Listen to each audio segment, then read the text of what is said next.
Hello viewers, welcome back to my channel. আমি আগের দিন যে ব্লগটা দিয়েছিলাম সেটাই কন্টিনিউ করছি। এটা হচ্ছে সেকেন্ড পার্ট। এই সোফাটা আপনারা দেখেছিলেন লাস্ট ব্লগে, তো সেটা এখন বেড হয়ে গেছে আর সকাল হয়ে গেছে। সকাল হতেই ভীষণ রোদ, আর সকালবেলায় দেবদাসের ফার্স্ট কাজ থাকে যে পুরো রুমটাকে একদম যেরকম ওরা দিয়েছিল সেই রকমভাবে ওদেরকে ফেরত দেওয়া।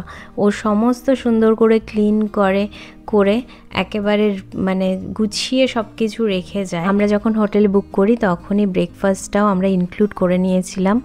আর এই তো আমরা ব্রেকফাস্ট করতে চলে এসেছি। এখানে অনেক কিছুই ছিল ব্রেকফাস্টে। আমি আর দেবদাস তাও একটু খেয়ে নিয়েছিলাম, কেননা পরে খাওয়ার সুযোগ হবে কি হবে না। বিহান দু একটা ফ্রুট আর একটা ফ্রেঞ্চ টোস্ট খেয়েছিল। আমার ছোট ছেলে একটা ইয়োগার্ট আর একটা কাপকেক নিয়ে বসেছিল। কাপকেক ওর ভালো লাগেনি টেস্ট, আর ইয়োগার্টও খুবই নাকি টেস্টলেস। তারপরে ওর জন্য তো আর কিছুই অপশান থাকে না ডোনাট ছাড়া, ডোনাট নিয়ে নিলাম বাইরে থেকে কিনে। আর এই তো এখন আমরা বেরিয়ে গেছি। আমরা যাচ্ছি মিলেনিয়াম পার্কে। শিকাগোর মিলেনিয়াম পার্কটা ভীষণ সুন্দর, ওখানে কয়েকটা স্কাল্পচার আছে, সেটাই দেখার ছিল। আয়ানের এটা ফার্স্ট টাইম মিলেনিয়াম পার্কে যাওয়া। ও অনেক বেশি এক্সাইটেড, যদিও ও জানে না যে অ্যাজ সেরকম কিছু বাচ্চাদের খেলার কিছু নেই। শিকাগোর ওয়েদারটা আজকে ভীষণই আনপ্রেডিক্টেবল ছিল, কেননা একবার প্রচণ্ড মেঘ করছে, একবার ভীষণ রোদ উঠছে, হঠাৎ করে মাঝে বৃষ্টিও শুরু হয়ে যাচ্ছে। আমরা ওয়েদারে দেখেছিলাম যে আজকে বৃষ্টি হবে না, তার জন্য আমরা মিলেনিয়াম পার্ক প্ল্যান করেছি। আদারওয়াইজ আমরা কোনো ইনডোরের কোনো কিছুতে প্ল্যান করতাম। যখন আমরা হোটেল থেকে বেরোই তখন ওয়েদার ছিল ভীষণ সানি। হঠাৎ করে মাঝ রাস্তায় আস্তে আস্তে দেখলাম যে ওয়েদার একদম গ্লুমি হয়ে গেছে। শিকাগো আসলে সত্যি এত ভালো লাগে, মনে হয় যেন কলকাতায় চলে এসেছি। আর কলকাতায় চলে এসেছি মনে হওয়ার কারণ হলো এখানের বড় বড় বিল্ডিং, রাস্তার জ্যাম, তারপরে গাড়ির হর্ন, আর যেদিকেই তাকাই অনেক ইন্ডিয়ান। তো এই সমস্ত কিছু দেখলেই মনে হয় যে কলকাতায় বা ইন্ডিয়ার কোনো একটা জায়গায় আমরা চলে এসেছি। মিলেনিয়াম পার্কে চলে এসেছি। এখানে দেবদাস পার্কিংয়ে চলে এসেছে মিলেনিয়াম পার্কের। তো এখানে টিকিটটা নিয়ে নিল ও, আর নাম্বারও নিয়ে নিল। এবার আমরা গাড়ি পার্ক করে চলে যাব। গাড়ি পার্ক করে আমরা চলে এসেছি বাইরে এত সুন্দর একটা ওয়েদার ছিল, সাথে হ্যাপেনিং মিউজিক, আর ওই দেখে আয়ান তো ডান্স করতে শুরু করে দিয়েছে। আমরা এবার চলে এসেছি মিলেনিয়াম পার্কে। তো মিলেনিয়াম পার্কের এই যে স্কাল্পচারটা, এই স্কাল্পচারটাকে নর্মালি শিকাগো বিন বলে, অফিসিয়াল নাম হচ্ছে ক্লাউড গেট।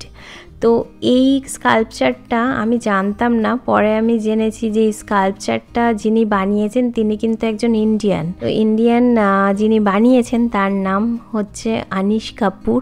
আনিশ কাপুর মুম্বাইয়ে বর্ন হয়েছেন, ওখানে পড়াশোনাও করেছেন ইন্ডিয়াতে।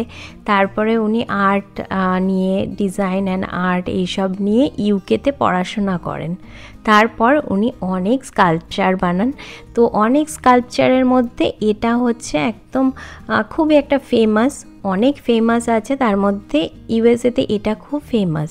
তো এইটা সাধারণত নাম ক্লাউড গেট, অফিসিয়াল নেম, কিন্তু এটা দেখতে অনেকটা বিনসের মতো। আমরা যে নর্মাল বিনগুলো খাই, মানে ডালের মতো যে বিনগুলো হয়, সয়াবিন বা নর্মাল পিন্টো বিন এইসব, তো সেই রকম বিনের মতো দেখতে বলে এর নাম শিকাগো বিন। মিলেনিয়াম পার্কে বেশ কিছু জিনিস আছে, তো আমরা এদিক ওদিক ঘুরছিলাম। তো আমরা ভাবলাম যে আরেকটা জায়গা আছে এখানে মনুমেন্ট টাইপের, মানে ওই স্মৃতিসৌধ যেটা বলে সেই রকম। তো আমরা সেদিকে যাচ্ছিলাম, যেতে যেতে হঠাৎ করে দেখি যে রাস্তায় দুজন দাঁড়িয়ে আছে। মনুমেন্টে যেতে যেতে আবার আমরা ব্যাক করলাম, করে ওদিকে গেলাম, দেখি দুজন গলায় সাপ নিয়ে রাস্তার সামনে দাঁড়িয়ে আছে। আর ওনারা সবাইকে ডাকছে যে সাপের সাথে ফটো তুলতে। তো কিছু টাকা ওনারা চার্জ করছে, মেবি $5 or $10, আমার ঠিক মনে পড়ছে না। আর ওই সাপ গলায় ঝুলিয়ে ফটো তোলার জন্য তো বিহান প্রচণ্ড এক্সাইটেড। যদিও আমি কুকুর বেড়াল দেখলেই ভয় অস্থির হয়ে যাই, সেখানে সাপ তো অনেক দূরের ব্যাপার। আমি বিহানকে কিছুতেই তুলতে দেবো না ফটো, সেই নিয়ে ওর সাথে আমার অনেক ঝামেলা হলো। আর দেবদাস বারে বলছে যে ঠিক আছে তুলুক, ওরা তো ট্রেন্ড, কিছু প্রবলেম হবে না। কিন্তু আমার অসম্ভব ভয় লাগে এই সমস্ত জিনিসগুলো, তো আমি তুলতে দিইনি। তাতে বিহান আপসেট, তো আমার কিছু তাতে করার নেই, বড় হোক তারপরে নিজের ইচ্ছে মতো করবে। আর আরেকদিকে দেখছি যে ম্যাকাও নিয়ে একজন ঘুরছেন, উনিও ফটো তুলবেন। ম্যাকাও নিয়ে ফটো তোলার ব্যাপারটা বিহান অতটা এক্সাইটেড না। এদিকে আমরা চলে এসেছি এই যে মনুমেন্টটা বলছিলাম, যেটা স্মৃতিসৌধ, সেইখানে। আর এই জায়গাটা না ভীষণ সুন্দর। এখানে যারা ফাউন্ডার রয়েছে তাদের নাম, মানে মিলেনিয়াম পার্কের ফাউন্ডারদের নাম লেখা রয়েছে, তাদের উদ্দেশ্যেই এই স্মৃতিসৌধটা রয়েছে। আর এটা না একটা উইশিং পন্ড, আমরা সেটা জানতাম না। আমার কাছে তো মানে খুচরো টাকা খুব কম ছিল, তো ছোট দুই ছেলে যারা বায়না করার, তো তারা উইশিং পন্ডের ফেলবে টাকা, তো সেই জন্য পয়সা ছিল, ওদেরকে দিয়ে দিয়েছি। তো আমারও খুব ইচ্ছে ছিল কিছু একটা উইশ করে ফেলার, আমার এগুলো খুব মজা লাগে, কিন্তু ওই আমার কাছে কয়েন ছিল না, টাকা ছিল, তো আর হলো না। এদিকে এবার আমরা আরেকটা সাইডে চলে এসেছি পার্কে। আর এদিকে যে স্কাল্পচারটা দেখছেন, এটা একটা প্যাভিলিয়ন, এটাও ছিল অসম্ভব আই ক্যাচিং। তো আমরা এই সব জায়গাটাই দেখছিলাম, এত ভালো লাগছিল এই স্কাল্পচারগুলো দেখতে, তো অসাধারণ সুন্দর। প্যাভিলিয়নটা ভীষণ সুন্দর ছিল। আমরা মেইনলি শিকাগো বিন, মানে যেটা ক্লাউড গেট, ওখানটাতেই ছিলাম, কারণ ওই জায়গাটা আমার ভীষণ ভালো লাগছিল। ওই স্কাল্পচারটা স্পেশালি খুব ভালো লাগছিল। আর এই স্কাল্পচারটা দেখে ভীষণ প্রাউড ফিল হচ্ছিল, বিকজ ইন্ডিয়ান একজন বানিয়েছেন স্কাল্পচারটা। আর এটা না শিকাগোর একটা মাস্ট ভিজিট প্লেস, তো শিকাগোতে যারা ঘুরতে আসে তারা একবার হলেও এখানে ঘুরে যায়। আয়ান বেশ এনজয় করেছে। আমরা এই পার্কে খুব বেশি টাইমও স্পেন্ড করিনি, অ্যাজ সাচ যে অনেক কিছু আছে সেটাও নয়, শুধুমাত্র স্কাল্পচার কয়েকটা রয়েছে, সেগুলো তো দেখতে মোটামুটি 1.5-2 ঘন্টার মধ্যে কমপ্লিট হয়ে যায়। তো আমরা সেই মতো টাইম স্পেন্ড করেছিলাম।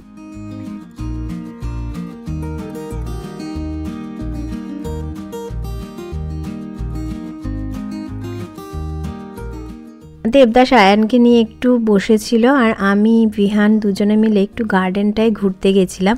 এই গার্ডেনটাও ভীষণ সুন্দর।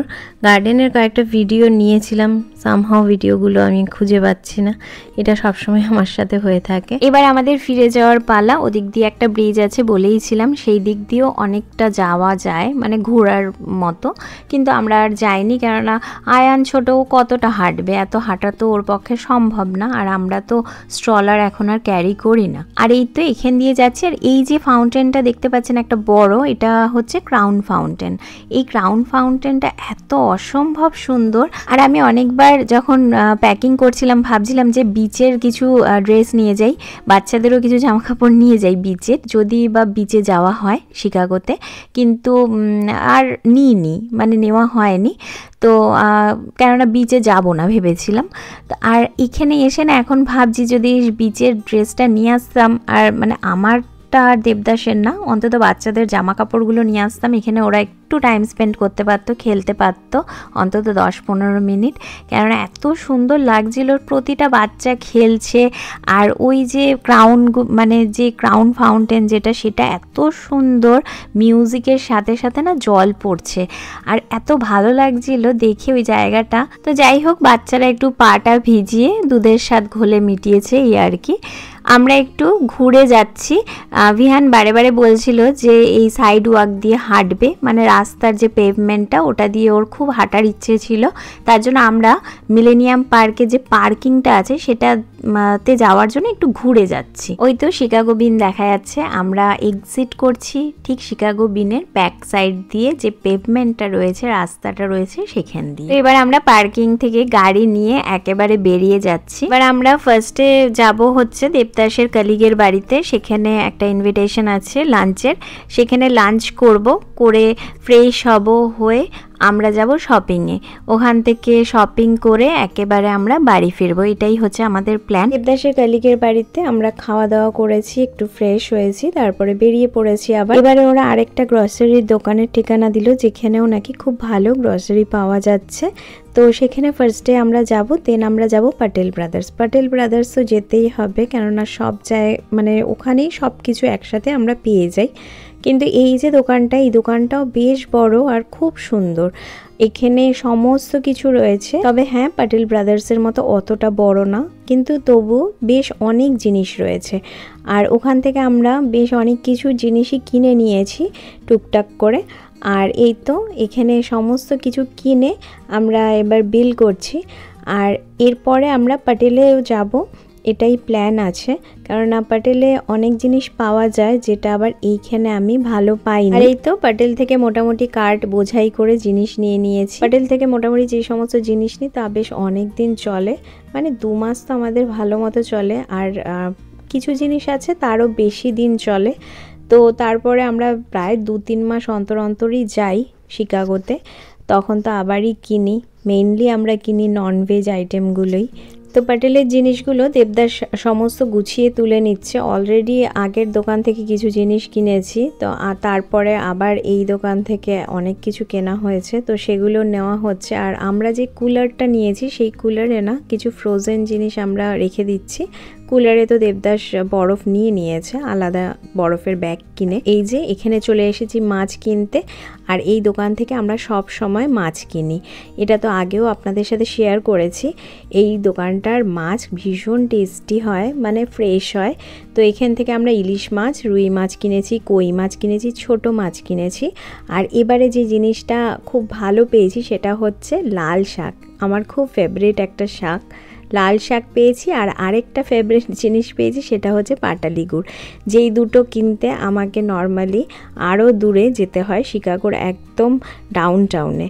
তো সেই দুটো জিনিসই এবারে এই দোকানে পেয়েছি। তো এর জন্য বেশ হ্যাপি হয়ে গেছি যে এই দোকানে অ্যাটলিস্ট আসলে আমার পছন্দের শাক আর পাটালি গুড়টা আমি পাবো, কেননা পাটালি গুড়টা আমার খুব ভালো লাগে। আমি দই বানাই পাটালি গুড় দিয়ে, এছাড়া পায়েস করি, তো এই জন্যই আর কি কেনা। আর আরেকটা জিনিস খুব ভালো পেয়েছি সেটা হলো মাটনের পায়া। নর্মালি আমরা গরমকালে মাটনের পায়া খাই না, শীতকালেই নিই, যেটা আর কি টেংরি করি, টেংরির যে স্যুপের মতো করা হয় সেটা।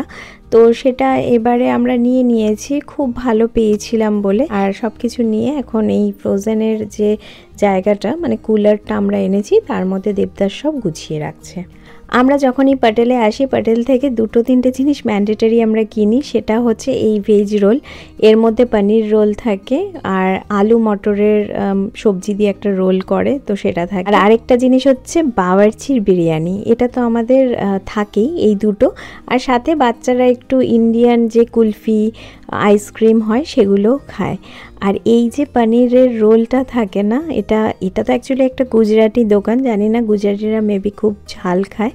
এই রোলটা না ট্রিমেন্ডাস ঝাল হয়, তো আমি কখনোই পুরো খেতে পারি না। বা আমি কি হয়, যখন পাটেল থেকে মিষ্টি কিনি, আমি মিষ্টি আর এই রোল দুটো মিশিয়ে খাই। আর আমরা রাস্তায় ফিরতে ফিরতেই এই রোল, মিষ্টি, এইসব পাটেল থেকে যেগুলো টুকটাক মুখরোচক খাওয়ার থাকে সেগুলো খেতে খেতে আসি। তো ভালোই লাগে, রাস্তাটাও কেটে যায় আর বেশ একটু মুখ চলতে থাকে। আর বাওয়ার্চি থেকে বিরিয়ানি নিলে কি হয়, রাত্রিবেলার হেডেক থাকে না, আমরা 3 জনে মিলে মোটামুটি বিরিয়ানি খেয়ে নিই। আর আয়ান তো অ্যাজ সেরকম কিছু খায় না, তাই বাড়িতে গিয়ে চটপট ওকে কিছু একটা বানিয়ে দিই, যেটা ও ইজিলি খেতে পারবে আর আমাদেরও অত বেশি হেডেক হবে না ওকে খাওয়ানো নিয়ে। এই তো বাড়ি ফিরছি। বাড়ি ফিরতে ফিরতে অনেক রাত হয়ে গেছিলো। পুরো রাস্তা আমি আর আমার 2 ছেলে ঘুমিয়েছি। দেবদাস ড্রাইভ করেছে, সুতরাং ড্রাইভার তো জেগেই ছিল, আমরা সবাই ঘুমোচ্ছিলাম, বাকি যাত্রীরা। পুরো অন্ধকার হয়ে গেছে, রাত হয়ে গেছে ফিরতে ফিরতে আমাদের। আর এই তো বাড়িতে ঢুকছি আমরা। আর ঢুকে আর কোনো ভিডিও করিনি, অবস্থা ঘরের খুবই খারাপ, দেখেই বুঝতে পারছেন, চারিদিকে জিনিস ছড়ানো। দেবদাস রাতে সমস্ত গুছিয়েছে, কিন্তু এগুলো আমরা তুলিনি, যেটা ননভেজ ছিল সেগুলো আমরা তুলিনি, কেননা ওখানে অনেক বরফ ছিল, তার জন্য আর তোলা হয়নি। আর এই তো বরফগুলো সরিয়ে এই মাছগুলো এখন আমাকে সমস্ত অ্যারেঞ্জ করে তুলতে হবে। তো পরের দিন সকালবেলা এই হচ্ছে রুই মাছ। রুই মাছটা বেশ এবারে অনেকটাই একটা বড় সাইজ নিয়েছিলাম, যাতে অনেকটা দিন থাকে। আর এখানে রয়েছে ইলিশ মাছ। ইলিশ মাছটাও কিন্তু খুব ভালো ছিল আর সাইজে অনেক বড় ছিল। আর এখানে রয়েছে কই মাছ আর ছোট মাছ, মোরলা মাছ ছিল। আর এখানে নেওয়া হয়েছিল যে পায়াটা বলেছিলাম কিনেছি, আর মানে আমরা যে টেংরি খাই, আর এই টেংরিটা এত সুন্দর করে ক্লিন করে দিয়েছিল, সাথে পুড়িয়ে দিয়েছিল, তার জন্য না এটার মধ্যে কোনো রকম লোম টোম কিছুই ছিল না। আর এবারে যেটা খুব ভালো জিনিস পেয়েছিলাম সেটা হলো কাঁঠাল। কাঁঠালটা ছিল অসম্ভব টেস্টি, জুসি, একদম মনে হচ্ছে যেন কলকাতার কাঁঠাল খাচ্ছি। আরেকটা জিনিস খুব ভালো পেয়েছি সেটা হলো এই আয়রনের তাওয়াটা, রুটির তাওয়া। আমরা এখানে যখনই দোকানে গেছি হয় ননস্টিক নয় কাস্ট আয়রন। কাস্ট আয়রন তো আমার বাড়িতেই রয়েছে। কাস্ট আয়রনটা না সবসময় ইউজ করা যায় না, ভীষণ ভারী, তো আমি ঠিক এরকম আয়রনের একটা তাওয়াই খুঁজছিলাম রুটির জন্য, তো ওটাও পাওয়া গেছে, তো নিয়ে নিলাম। তো আজকের ব্লগটা অনেক বড় হয়ে গেল, বাট আশা করছি আপনারা শেষ অবধি দেখবেন, ভালো লাগবে আপনাদের। তো আজকের ব্লগটি আমি এখানেই শেষ করছি। সব কিছুই আপনাদের সাথে শেয়ার করলাম, যে শিকাগোর পুরো ট্রিপটা। ব্লগটি কেমন লেগেছে অবশ্যই কমেন্ট করে জানাবেন। তো চলে আসবো অন্য কোনো দিন অন্য কোনো রেসিপি বা ব্লগ নিয়ে। ততদিন পর্যন্ত ভালো থাকবেন, সুস্থ থাকবেন, আর বেঙ্গলি লাইফ উইথ দীপাবলির পাশে থাকবেন, সাথে থাকবেন। নমস্কার।